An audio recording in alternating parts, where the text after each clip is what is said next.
ଶିଶୁଙ୍କର ମଧ୍ୟ ହେବ PAN card. ଶିଶୁଙ୍କ ପ୍ୟାନ୍ କାର୍ଡ କେମିତି ବନାଇବେ? ଘରେ ବସି ଅନଲାଇନ୍ କରନ୍ତୁ ଆବେଦନ।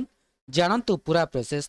ତା ପୂର୍ବରୁ ଚ୍ୟାନେଲରେ ନୂଆ ଥିଲେ ଚ୍ୟାନେଲଟିକୁ ସବସ୍କ୍ରାଇବ୍ କରି ରଖନ୍ତୁ ଏମିତି ଗୁରୁତ୍ୱପୂର୍ଣ୍ଣ ଅପଡେଟ୍ ସବୁଠୁ ପ୍ରଥମେ ପାଇବା ପାଇଁ। ପ୍ୟାନ୍ କାର୍ଡ ହେଉଛି ସ୍ଥାୟୀ ଆକାଉଣ୍ଟ ନମ୍ବର। ଏହା ଆୟକର ବିଭାଗ ଦ୍ୱାରା ଜାରି କରାଯାଇଥିବା ଏକ ଅନନ୍ୟ 10 ଅଙ୍କ ବିଶିଷ୍ଟ ଆଲଫା ନ୍ୟୁମେରିକ୍ ନମ୍ବର। ଏହାକୁ ଆର୍ଥିକ କାରବାର, ଟ୍ୟାକ୍ସ ରିଟର୍ଣ୍ଣ ଫାଇଲ୍ କରିବା ଏବଂ ପରିଚୟ ପ୍ରମାଣ ଭାବରେ ବ୍ୟବହାର କରାଯାଏ। ଏହି କାର୍ଡ ଜୀବନବ୍ୟାପୀ ବୈଧ ରହିଥାଏ। ସାଧାରଣତଃ 18 ବର୍ଷ ବୟସ ପରେ ପ୍ୟାନ୍ କାର୍ଡ ଜାରି କରାଯାଇଥିଲେ ମଧ୍ୟ ଆପଣ କ'ଣ ଜାଣିଛନ୍ତି ଯେ ଆଧାର କାର୍ଡ ପରି ପିଲାମାନଙ୍କ ପାଇଁ ମଧ୍ୟ ପ୍ୟାନ୍ କାର୍ଡ ମିଳିପାରିବ? ଏବେ ଆସନ୍ତୁ ଜାଣିବା ଆପଣ କିପରି ପିଲାମାନଙ୍କ ପାଇଁ ପ୍ୟାନ୍ କାର୍ଡ ପାଇଁ ଆବେଦନ କରିପାରିବେ ଏବଂ ଏହି ପ୍ରକ୍ରିୟା ପାଇଁ କେଉଁ କେଉଁ ଡକୁମେଣ୍ଟ ଆବଶ୍ୟକ। ତେବେ ପିଲାମାନଙ୍କର ପ୍ୟାନ୍ କାର୍ଡ ପାଇଁ କିପରି ଆବେଦନ କରିପାରିବେ? ଯଦି ଆପଣ ଆପଣଙ୍କର ପିଲାର ନାମରେ ମ୍ୟୁଚୁଆଲ ଫଣ୍ଡ, ଷ୍ଟକ୍ କିମ୍ବା ସ୍ଥାୟୀ ଜମାରେ ନିବେଶ କରିବାକୁ ଚାହାନ୍ତି ତେବେ ପ୍ୟାନ୍ କାର୍ଡ ବାଧ୍ୟତାମୂଳକ ଅଟେ। ଏହା ସହିତ ସୁକନ୍ୟା ସମୃଦ୍ଧି ଯୋଜନା କିମ୍ବା ଯେକୌଣସି ସରକାରୀ ଛାତ୍ରବୃତ୍ତି ଭଳି ଯୋଜନାର ଲାଭ ପାଇବା ପାଇଁ ପ୍ୟାନ୍ କାର୍ଡ ସହାୟକ ହେବ।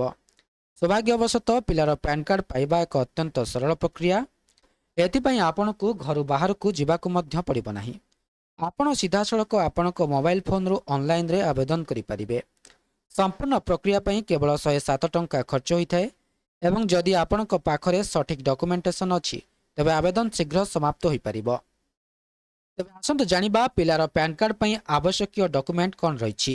ପିଲାର ପ୍ୟାନ୍ କାର୍ଡ ପାଇଁ ଆବେଦନ କରିବାକୁ ହେଲେ କିଛି ଅତ୍ୟାବଶ୍ୟକ ଡକୁମେଣ୍ଟ ଆବଶ୍ୟକ। ପ୍ୟାନ୍ କାର୍ଡ ପାଇଁ ଆବେଦନ କରିବା ସମୟରେ କୌଣସି ଅସୁବିଧା ନ ଉପୁଜିବା ପାଇଁ ଏହି ଡକୁମେଣ୍ଟ ଗୁଡ଼ିକୁ ପୂର୍ବରୁ ଆପଣଙ୍କ ଫୋନରେ PDF କିମ୍ବା JPG ଫର୍ମାଟରେ ସଂରକ୍ଷଣ ରଖିବା ପରାମର୍ଶଦାତା।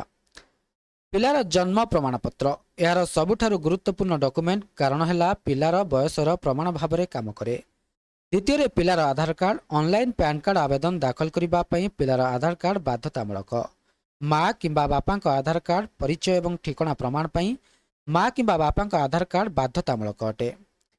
ଅଭିଭାବକ ମା କିମ୍ବା ବାପାଙ୍କ ଦସ୍ତଖତ। ଯେହେତୁ ପିଲାଟି ନାବାଳକ ଫର୍ମରେ ମା କିମ୍ବା ବାପାଙ୍କ ଦସ୍ତଖତ ଆବଶ୍ୟକ ହେବ। ଦୁଇଟି ପାସପୋର୍ଟ ଆକାରର ଫଟୋଗ୍ରାଫ ଆବଶ୍ୟକ। ପିଲାର ଏକ ଫଟୋଗ୍ରାଫ ଆବଶ୍ୟକ ରହିଛି ତଥାପି ଏହି ଫଟୋ ପ୍ୟାନ୍ କାର୍ଡରେ ପ୍ରିଣ୍ଟ ହୁଏ ନାହିଁ। ପିଲାଟି 18 ବର୍ଷ ବୟସର ହେବା ପରେ ଏବଂ କାର୍ଡ ଅପଡେଟ୍ ହେବା ପରେ ହିଁ ଫଟୋଗ୍ରାଫ ପ୍ୟାନ୍ କାର୍ଡରେ ଲଗାଯାଏ। ତେବେ ପିଲାମାନଙ୍କ ପାଇଁ କାର୍ଡ ପାଇଁ କିପରି ଆବେଦନ କରିପାରିବେ? ପ୍ରଥମ ଷ୍ଟେପ୍ରେ ସରକାରୀ NSDL ୱେବସାଇଟ୍ ପରିଦର୍ଶନ କରନ୍ତୁ ଏବଂ ଆପ୍ଲାଏ ଅନଲାଇନ୍ ଉପରେ କ୍ଲିକ୍ କରନ୍ତୁ। ଦ୍ୱିତୀୟ ଷ୍ଟେପ୍ରେ ଆପ୍ଲିକେସନ ଟାଇପ୍ ଭାବରେ new PAN Indian citizen form number 49A ଚୟନ କରନ୍ତୁ ଏବଂ କ୍ୟାଟେଗୋରୀରେ ଇଣ୍ଡିଭିଜୁଆଲ ବାଛନ୍ତୁ। 3 ନମ୍ବର ଷ୍ଟେପ୍ରେ ଏବେ ଆପଣଙ୍କୁ ଆପଣଙ୍କ ପିଲାର ବିବରଣୀ ପୂରଣ କରିବାକୁ ପଡ଼ିବ। ଉଦାହରଣ ସ୍ୱରୂପ ଟାଇଟଲରେ କୁମାରୀ କିମ୍ବା ଶ୍ରୀ ଚୟନ କରନ୍ତୁ। ପିଲାର ନାମ, ଜନ୍ମ ତାରିଖ, ଇମେଲ ID ଏବଂ ମୋବାଇଲ ନମ୍ବର ପ୍ରବେଶ କରନ୍ତୁ। ପରବର୍ତ୍ତୀ ସମୟରେ ଏକ ଟୋକେନ୍ ନମ୍ବର ସୃଷ୍ଟି ହେବ, ଦୟାକରି ଏହାକୁ ନୋଟ୍ କରନ୍ତୁ। 4 ନମ୍ବର ଷ୍ଟେପ୍ରେ ଫର୍ମ ପୂରଣ କରିବା ସମୟରେ ଯେତେବେଳେ ପଚରାଯାଏ ଯେ ଆପଣ ନାବାଳକ ଅର୍ଥାତ୍ 18 ବର୍ଷରୁ କମ୍ କି ୟେସ୍ ଉପରେ କ୍ଲିକ୍ କରନ୍ତୁ। ଏଠାରେ ଆପଣଙ୍କୁ ରିପ୍ରେଜେଣ୍ଟେଟିଭ୍ ଆସେସିର ଡିଟେଲ୍ସ ବିଶେଷ କରି ମା କିମ୍ବା ବାପାଙ୍କ ଡିଟେଲ୍ସ ପ୍ରବେଶ କରିବାକୁ ପଡ଼ିବ। 5 ନମ୍ବର ଷ୍ଟେପ୍ରେ ଏବେ ପିଲାର ଡକୁମେଣ୍ଟ ଯେପରିକି ଜନ୍ମ ପ୍ରମାଣପତ୍ର, ଆଧାର କାର୍ଡ ଏବଂ ପିତାମାତାଙ୍କ ଆଧାର କାର୍ଡ ଅପଲୋଡ୍ କରିବାକୁ ପଡ଼ିବ। 6 ନମ୍ବର ଷ୍ଟେପ୍ରେ ନେଟ୍ ବ୍ୟାଙ୍କିଂ କିମ୍ବା ଡେବିଟ୍ କାର୍ଡ ବ୍ୟବହାର କରି 107 ଟଙ୍କାର ଆବେଦନ ଫିସ୍ ଜମା କରିବାକୁ ପଡ଼ିବ। 7 ନମ୍ବର ଷ୍ଟେପ୍ରେ ଶେଷରେ ଅଭିଭାବକ କିମ୍ବା ପିତାମାତା ଭାବରେ OTP ବ୍ୟବହାର କରି ଆଧାର ମାଧ୍ୟମରେ eKYC ପ୍ରକ୍ରିୟା ସମାପ୍ତ କରିବାକୁ ପଡ଼ିବ। ଶେଷରେ ରସିଦ ଡାଉନଲୋଡ୍ କରିବାକୁ ପଡ଼ିବ। ତେବେ ଏହା ଥିଲା ସମ୍ପୂର୍ଣ୍ଣ ପ୍ରୋସେସ୍ ଛୋଟ ପିଲାଙ୍କ ପାଇଁ ପ୍ୟାନ୍ କାର୍ଡ ଆପ୍ଲାଏ କରିବାର। ତେବେ ଇନଫର୍ମେସନଟି ଯଦି ଭଲ ଲାଗିଛି ଭିଡ଼ିଓଟିକୁ ଲାଇକ୍ କରନ୍ତୁ, ସେୟାର କରନ୍ତୁ ଏବଂ ଚ୍ୟାନେଲଟିକୁ ସବସ୍କ୍ରାଇବ୍ କରିବା ପାଇଁ ଭୁଲନ୍ତୁ ନାହିଁ।